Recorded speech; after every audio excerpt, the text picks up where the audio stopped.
فيكم أعزائي المشاهدين بحلقة جديدة من برنامجنا باسكت بول تكتيك. في البداية أذكركم لا تنسون الاشتراك بالقناة وعمل لايك وتفعيل جرس إشعار البرنامج. اليوم جهز لكم تمرين جدا مميز بعنوان بول سكرينز. عندما يأتي المهاجم يعمل سكرين لزميله لحامل الكرة، ما هي الحالات اللي مفروض يتصرف فيها اللاعب؟ جدا تفكير مميز من هذا المدرب. خلونا نشوف وياكم هذا التمرين. I'm going to give you basic ball screen principles because at the older levels, you guys are running ball screens. Yes? Some? Okay. All right. This is just very basic, generic ball screen principles, okay? Max takes the ball. Justin, set the screen.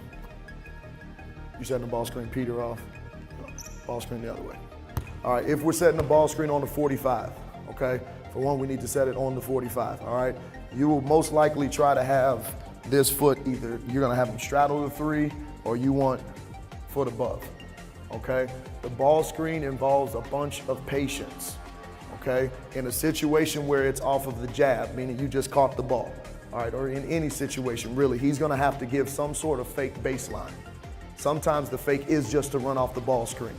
But the reason you want to give some little kind of fake, a little inside out, a little jab, is because he'd rather play defense on him. He'd rather take on one defender instead of two, right? Because when it's a ball screen situation, okay, defensively, I'm going to push towards help, right? I'm not going to I'm not going to keep on playing defense like this because I have no help, right? It doesn't really make sense. So I would sit there and guard him like this. He wants to at least make me think he's going to go this way, right? So a little jab or something, fine. He does that and then he's changing, okay?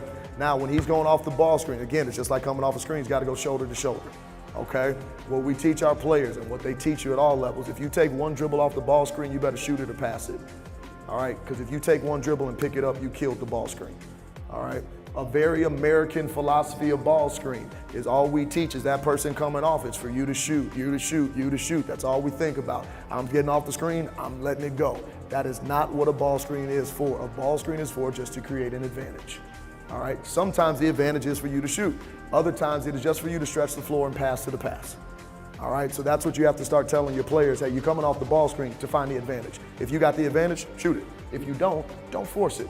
You probably missed something else that was going on, okay? So if we were coming off one dribble, hey, he might end up rolling and we end up going pocket pass. All good. Okay, go back, let's go, hurry up. If we're coming off one dribble, he might come off and go for a shot. Right? One, and we can pull, okay? Most of the time off ball screens, you're probably gonna stretch it out 2 dribbles, okay? From there, honestly, it depends where your offense is and where you're set on what you're doing, okay? What I mean by that is go to the corner.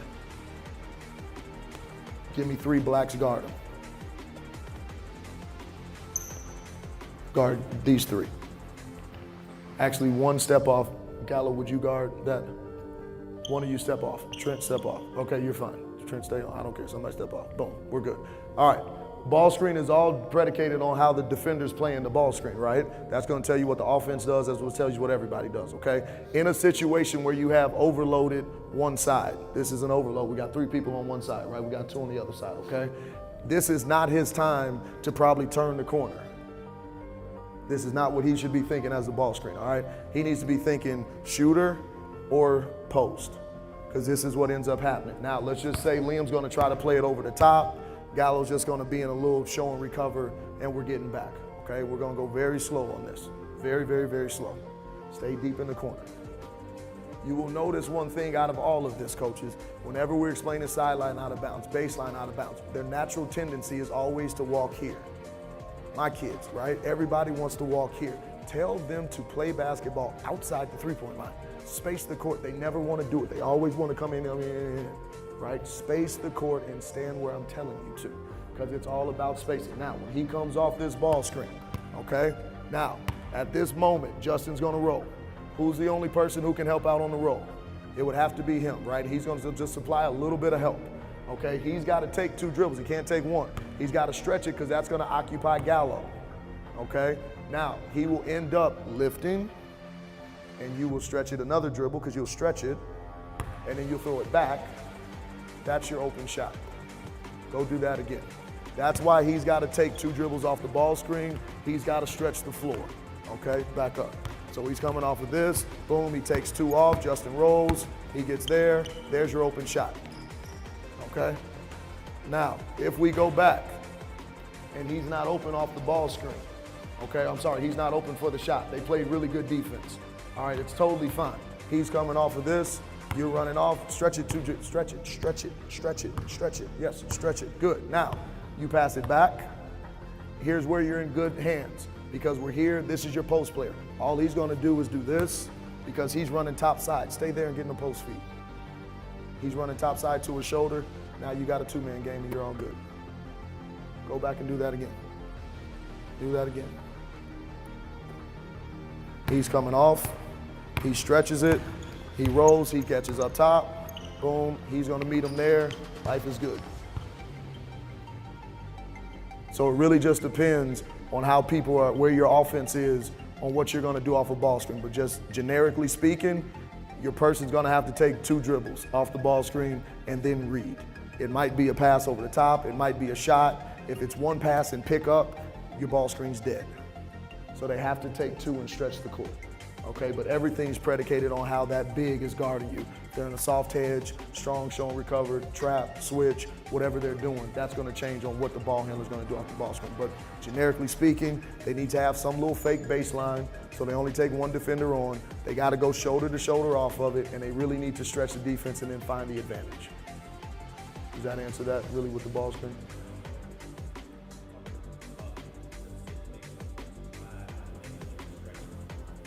Woo. You want me to get that deep? Okay, here we go. Now here we go, let's go. We're going deep, here we go. I'll break it down for you. Let's go, you over there. All right, I want you back over here. Yes, defense, get off. Okay. Gallo, when you be the post. Opposite post, yeah, on offense. So if we're in that situation, we got a 2-man game, okay? 2-man game, yeah, it depends, right? So if we're coming off here, boom, he's coming off the ball screen, right? A lot of times we got 2-man game, yes, this is a time where he can turn, okay? Because again, if Gallo was where he was, he would keep on turning the corner max, and then he would back off, okay? Then he would be there. So he could turn the corner on that one, or he could come off and shoot. All right, if it's overloaded on one side like we just did, it's probably not the time to turn the corner. Okay, now if you end up having post high, right, and you have this situation, which you totally can, he is not trying to turn the corner on this. All he's trying to do is get the ball to him real quick, so he can get the ball to him real quick, and then we can shoot the ball. I hope this is not going too far over there. All right, here's the whole thing about pick and roll basketball, okay? Personal story, I was in Germany, I thought I was great, I just came out of England, I got MVP, we won the championship, life was good. I got to Bosnia, top 10 leagues in the world, and I got cut in 30 days because I didn't understand ball screen. Right now, I was 25, okay, but it was top league and top 10 leagues, right? All those Yugo players, they're all coming out of the Adriatic League. I got cut because I didn't understand ball screen, because I thought every time it was for me to come off and shoot, and it wasn't. It was supposed to be an advantage. I got sent to the 3rd league in Germany, met a coach who broke it down to me, and then I tripled my paycheck for the next 3 years, just because I understood ball screen, all right? I will say this, we have a whole thing in America that it's really this rite of passage thing. Like at some point where you think that your player's ready to learn this. They start doing pick and roll over in Europe in 4th grade. They start just coming off ball screens in 4th grade. So what I want you guys to really let go of is, my kids aren't good enough to do that. Well, no duh, because you never taught them. Like if you start to introduce it to them a little bit, then they will get ready to learn it. Okay, so just basically if you were just doing some ball screen stuff, if it was just 2-man and you were just doing some drilling, he'd come set the screen, you tell him to jab, starting triple threat, we tell him to jab, I want you to run off to a hezo, 2 dribbles and shoot the ball, right? Set the screen, boom, jab, hezo, 2 dribbles, shoot the ball, right? And you could just rep that out, rep that out, rep that out. That's as much as we need, right? Then if you do what I'm telling you and you had maybe wife, assistant coach, somebody maybe film it.